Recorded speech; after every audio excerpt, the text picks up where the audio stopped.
Subscribe करें हमारे YouTube channel को और बेल आइकन को प्रेस करें हमारे लेटेस्ट वीडियोस को देखने के लिए।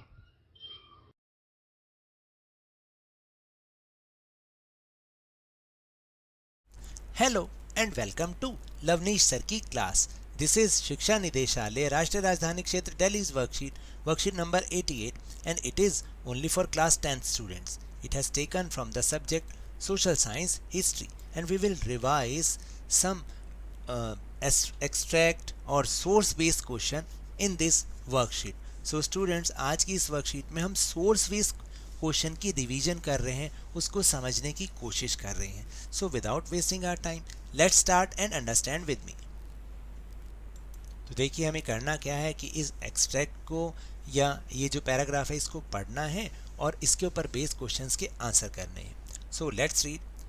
Many nationalist thought that the struggle against the British could not be won through non violence। यानी बहुत सारे नेशनलिस्ट ने सोचा कि अब नॉन वायलेंस के जरिए तो ब्रिटिश से जो उनके खिलाफ हम संघर्ष लड़ रहे हैं उससे हम जीत नहीं पाएंगे। In 1928 the Hindustan Socialist Republican Army HSRA was founded at a meeting in Firozshah Kotla ground in Delhi. देखिए 1928 में फिरोजशाह कोटला ग्राउंड दिल्ली में एक मीटिंग हुई जहां पर हिंदुस्तान सोशलिस्ट रिपब्लिकन आर्मी की स्थापना की गई। Amongst it's leaders were Bhagat Singh, Jatin Das and Ajay Ghosh. और इनमें बहुत सारे नेताओं में भगत सिंह, जतिन दास और अजय घोष भी शामिल थे। In a series of dramatic actions in different parts of India, the HSRA targeted some of symbols of British power। देखिए पूरे देश में फिर इस संगठन ने कार्रवाइयाँ करी, बहुत सारे जो ब्रिटिश प्रतीक थे उनको निशाना बनाया। In April 1929 Bhagat Singh and Batukeshwar Dutt threw a bomb in the legislative assembly.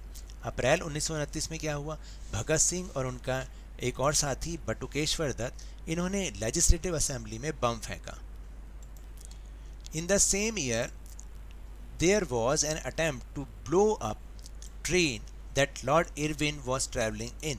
यानी इसी साल में एक ऐसी भी कोशिश की गई कि जब पूरी की पूरी ट्रेन को उड़ाने की कोशिश की गई जिसमें कि लॉर्ड इरविन यात्रा कर रहे थे। Bhagat Singh was 23 when he was tried and executed by colonial government. और भगत सिंह उस समय केवल 23 साल के थे जब उन पर मुकदमा चला और उन्हें ब्रिटिश गवर्नमेंट के द्वारा फांसी दे दी गई। During his trial Bhagat Singh stated that he did not wish to glory the cult of the bomb and pistol but wanted a revolution in a society. तो देखिए, और फिर उन्होंने कहा कि वो बम और पिस्तौल की उपासना नहीं करते बल्कि समाज में क्रांति चाहते हैं।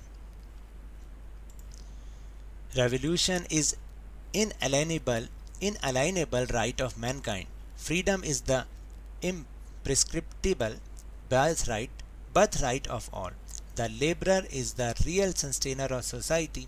To the altar of this revolution we have brought our youth as incense, for no sacrifice is too great, so magnificent a cause.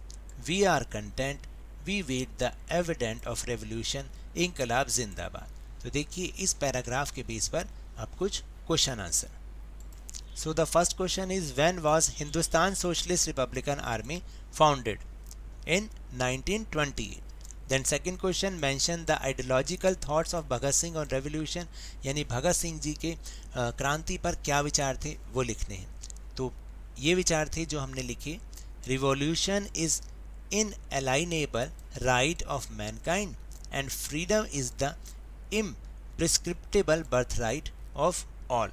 यानी कहने का मतलब है कि जो क्रांति है वो मानव जाति के लिए बहुत ही ज़्यादा महत्वपूर्ण अधिकार है और जो स्वतंत्रता है वो सभी जीवों को मिलनी चाहिए, मतलब सभी लोगों को मिलनी चाहिए। Then C part, why Bhagat Singh stated he did not wish to glory the cult of the bomb and pistol but wanted the revolution in society। revolution in society। देखिए भगत सिंह ने ऐसा क्यों कहा कि वो बम और पिस्टल की पूजा नहीं करते बल्कि वो तो सोसाइटी में रेवोल्यूशन चाहते हैं, क्रांति चाहते हैं। तो answer is Bhagat Singh said this because he wanted to bring revolution in the society, क्योंकि वो चाहते थे सोसाइटी में रिवोल्यूशन लाना। That too not with the help of bombs and pistol but with his thought, भाई बॉम्ब और पिस्टल के सहारे नहीं लाना चाहते थे वो ये रेवोल्यूशन, बल्कि अपने विचारों से लाना चाहते थे। He said that his aim is not to intimidate anyone but to bring revolution in society and give freedom to the country। यानी उनका ये उद्देश्य था, उन्होंने बताया कि किसी को डराना धमकाना नहीं था, बल्कि समाज में क्रांति लाना था और अपने देश को स्वतंत्रता दिलाना था। Then D part, write a brief gist of the paragraph in your own words, यानी आपको समरी लिखनी है इस पैराग्राफ की। Many nationalists felt that the struggle against British could not be won by non-violence.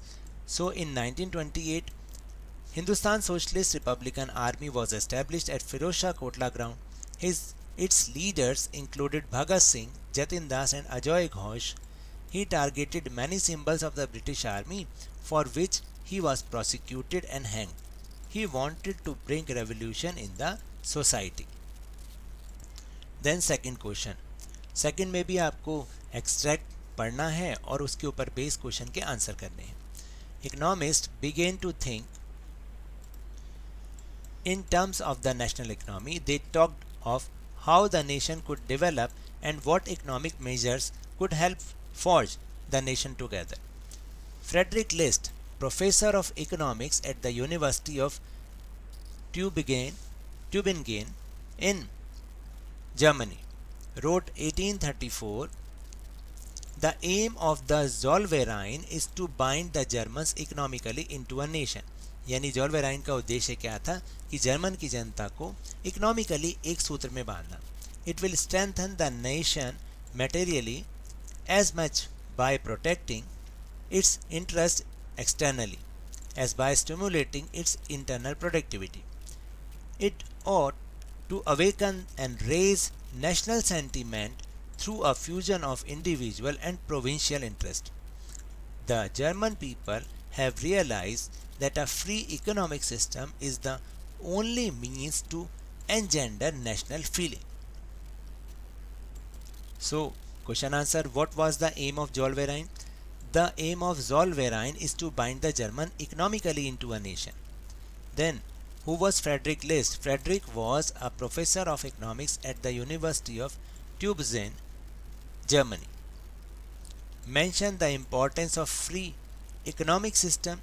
देखिए, a free economic system is the only means to engender national feeling.